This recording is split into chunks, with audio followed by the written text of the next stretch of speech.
మిత్రులారా, చాలామందికి ఉదయం పూటనే అంటే ఉదయం 4 గంటల నుంచి 10 గంటల లోపలే చాలామందికి గుండెపోట్లు రావడం, అదే హార్ట్ అటాక్తో మరణించడం అనేది జరుగుతుంది.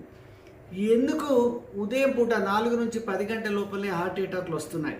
ప్రధానమైన కారణం ఏంటంటే ఉదయం పూట శరీరంలో ఉన్నటువంటి సహజమైన హార్మోన్ల యొక్క తీవ్రత ఎక్కువగా ఉంటుంది. ఉదాహరణకి ఏంటంటే ముఖ్యంగా కార్టిజోల్ అనేది ఇది స్ట్రెస్ హార్మోన్, ఇది ఎక్కువగా ఉంటుంది. అలాగనే ఎడ్రెలిన్ అనే హార్మోన్ కూడా ఉదయం పూట ఎక్కువగా ఉత్పత్తి అవుతుంది. ఇది ఎక్కువగా ఉత్పత్తి కావడం ద్వారా మన యొక్క బీపీని, బ్లడ్ ప్రెషర్ పెంచడం ద్వారా హార్ట్ రేట్ అనేది పెరుగుతుంది. దీని ఫలితంగా ఏమవుతుంది? హార్ట్ మీద మరింత ప్రెషర్ అనేది, స్ట్రెస్ అనేది పడుతుంది. దీనివల్ల హార్ట్ అటాక్ వచ్చే ఆస్కారం ఉంటుంది.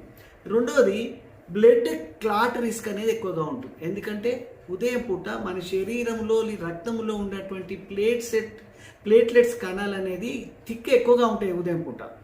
సో స్టిక్కీ అనేది ఎక్కువగా ఉంటుంది, రక్తం గడ్డగట్టే అవకాశాలు ఎక్కువగా ఉంటాయి. అందుకే ఉదయం పూట ప్లేట్లెట్ కణాల యొక్క స్టిక్నెస్ వల్ల రక్తం గడ్డగట్టే ఆస్కారం ఎక్కువగా ఉంటుంది. కాబట్టి ఉదయం పూట గుండెపోటు వచ్చే ఆస్కారం ఎక్కువగా ఉంటుంది.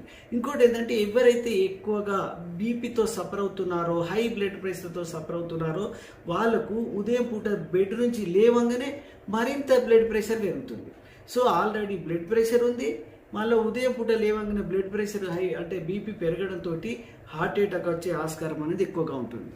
ఇది ఎవరిలో ఎక్కువగా ఉంటుందంటే ఎవరికైతే ఆల్రెడీ బీపీ ఎక్కువగా ఉంటుందో, ఎవరైతే షుగర్తో బాధపడుతున్నారో, ఎవరైతే ఎక్కువగా కొలెస్ట్రాల్తో బాధపడుతున్నారో వాళ్ళ లోపల హార్ట్ అటాక్ ఉదయం పూట వచ్చే ఆస్కారం ఎక్కువగా ఉంటుంది. అంతేకాదు ఎవరైతే ఎక్కువగా స్మోకింగ్ చేస్తున్నారో, ఎవరైతే హెవీ డ్రింకింగ్ మద్యము మత్తు పదార్థాలకు బానిస అవుతున్నారో, ఎవరైతే ఎప్పుడు ఒత్తిడిలో ఉండి నిద్ర లేకుండా గంటలు అలా ఉండే వాళ్ళ లోపల, ఎవరి కుటుంబాలలో ఇదివరకు అమ్మా నాన్నలకు, మేనత్తలు మేనమామలకు, చిన్నాన్నలకు, చిన్నబాపులకు, చిన్నమ్మలకు హార్ట్ అటాక్ ఎక్కువగా వస్తుందో ఆ కుటుంబాలలో కూడా ఈ హార్ట్ అటాక్ ఉదయం పూట వచ్చే ఆస్కారం ఎక్కువగా ఉంటుంది.